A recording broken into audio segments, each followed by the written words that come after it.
19. So, do you remember last week when we were looking at the chapter 18, Jesus and Pilate are having their conversation. Pilate had that question, that final question he stated to Jesus, what is truth? Remember what I won't ask you if you remember, but my speculation on that is that he was saying that, when he said, what is truth, he was saying it almost flippantly. Because for him, remember, he's a politician. So for him, how many people speak the truth to him? There's a lot of lying in his line of work. That's the way I view his response on that, what is truth.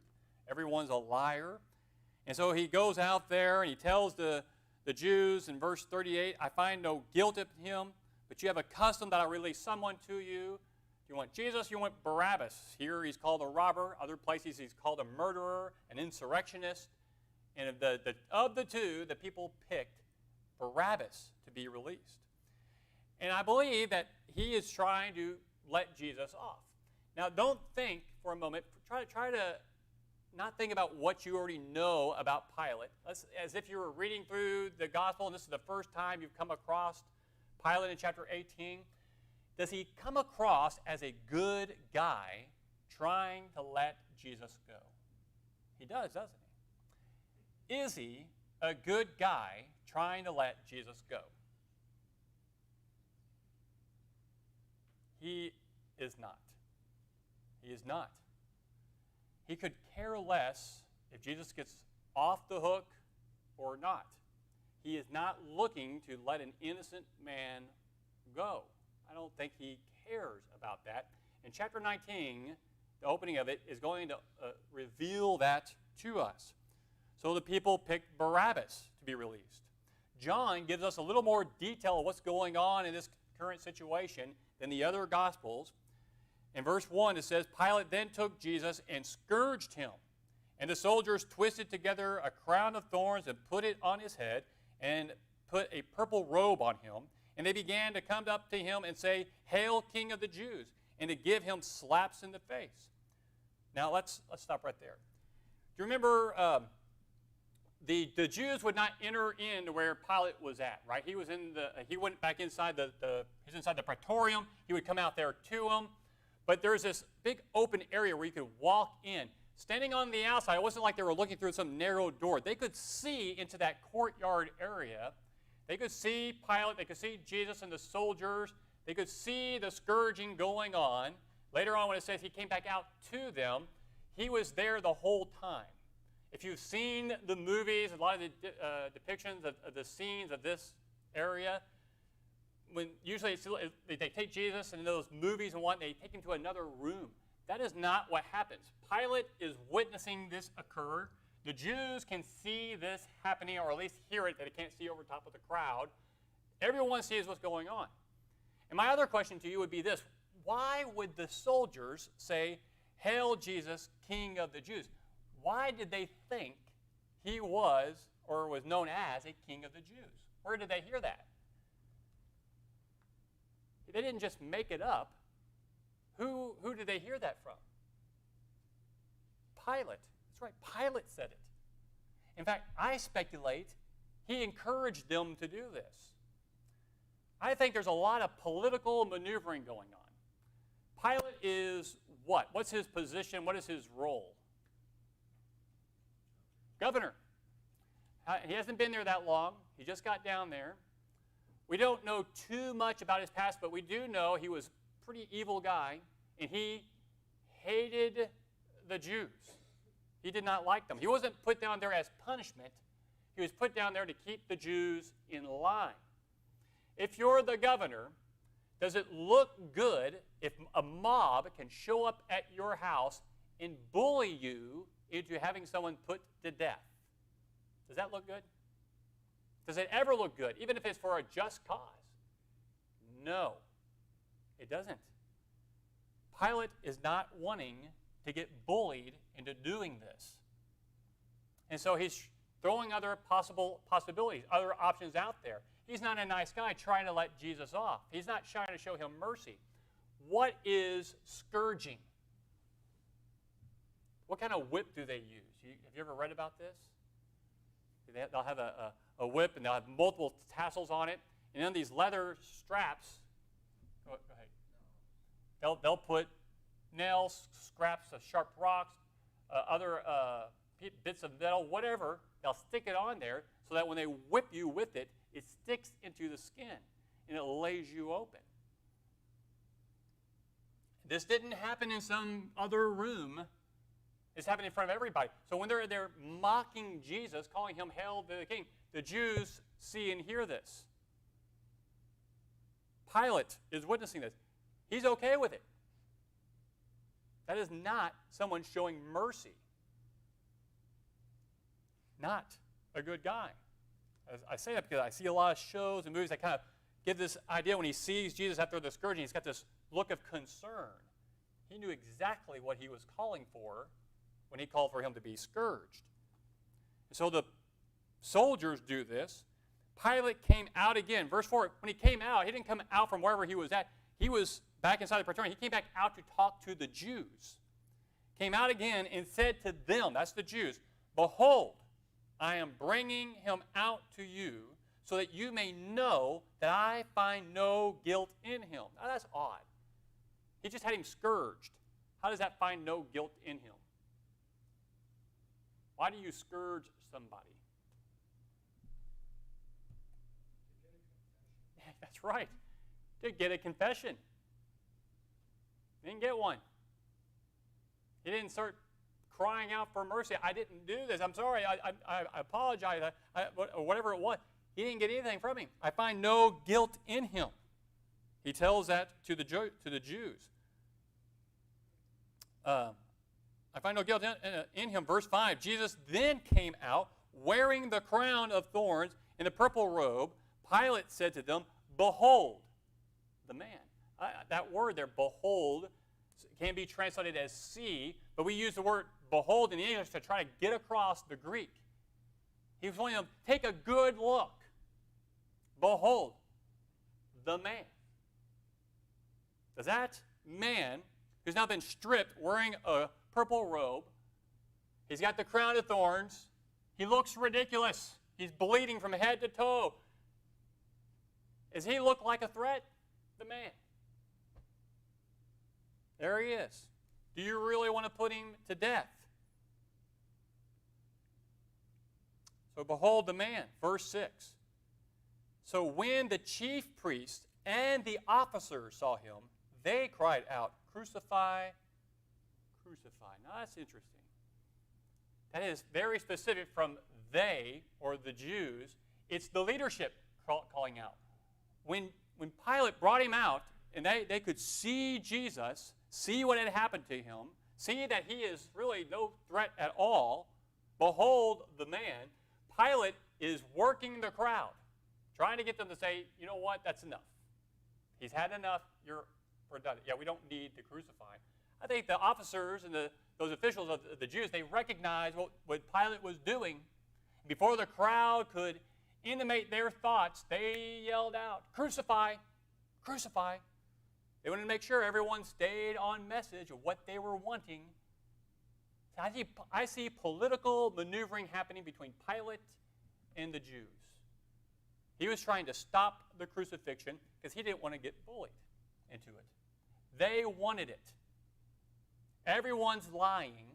Everyone's trying to maneuver the other. And all the while, here is Jesus. And the words that Pilate is saying, even though he's saying them for his own personal benefit, trying to maneuver these people the way he wants things to go, the things he say are very, very true. Behold the man. That's Zechariah chapter 6, verse 12. I'll turn over there for you.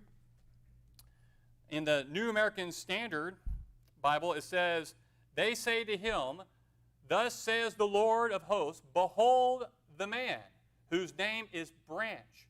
For he will branch out from where he is, and he will build the temple of the Lord.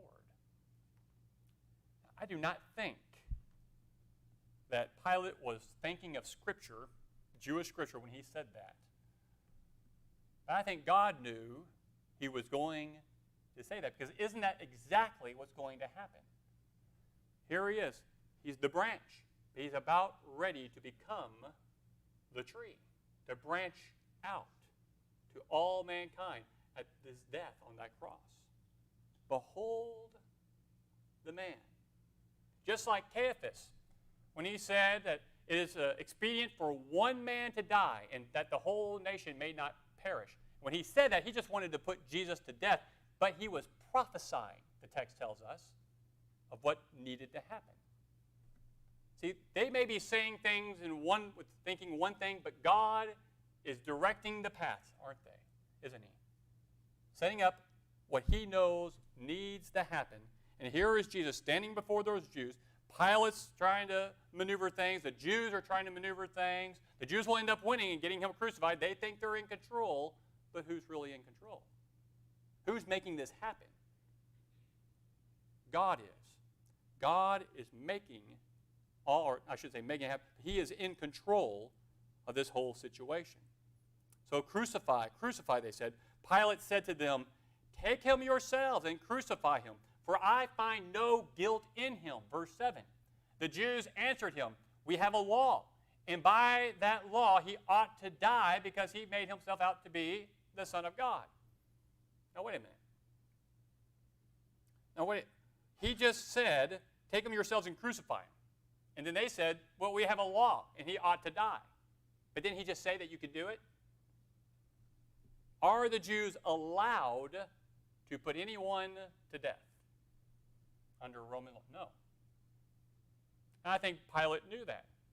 I think he's trying to throw his weight around like, oh, well, then you have him killed. Oh, that's right. You don't have that authority. I do. I think he's getting frustrated. But then they make their statement there in verse 7. We have a law. He ought to die. He made himself out to be the Son of Man. Therefore, verse 8, when Pilate heard this statement, he was even more afraid. Afraid of what? What was he afraid of? The only thing I can think of is that afraid that they are going to outmaneuver him. He's looking weak. This is not the way he wanted this to go. In verse 9, he entered into the praetorium again and said to Jesus, where are you from? But Jesus gave him no answer. So Pilate said to him, you do not speak to me? Do you not know that I have authority to release you and I have authority to crucify you? So you see, Pilate's looking for some more information. He's looking for something he can use at this point. So verse 11, Jesus answered, you would have no authority over me unless it had been given you from above. For this reason, he who delivered me to you has the greater sin. As a result of this, Pilate made efforts to release him, but the Jews, not just the officers now, is it? The Jews cried out saying, if you release this man, you are no friend of Caesar. Everyone who makes himself out to be a king opposes Caesar. Therefore, when Pilate heard these words, he brought Jesus out and sat down on the judgment seat at a place called the Pavement, but in Hebrew, Gabbatha. Now, it was the day of preparation for the Passover. It was about the 6th hour, and he said to the Jews, behold, your king. So they cried out, away with him, crucify him. Pilate said to them, shall I crucify your king? The chief priests answered, we have no king but Caesar. Did Pilate believe that Jesus was a king?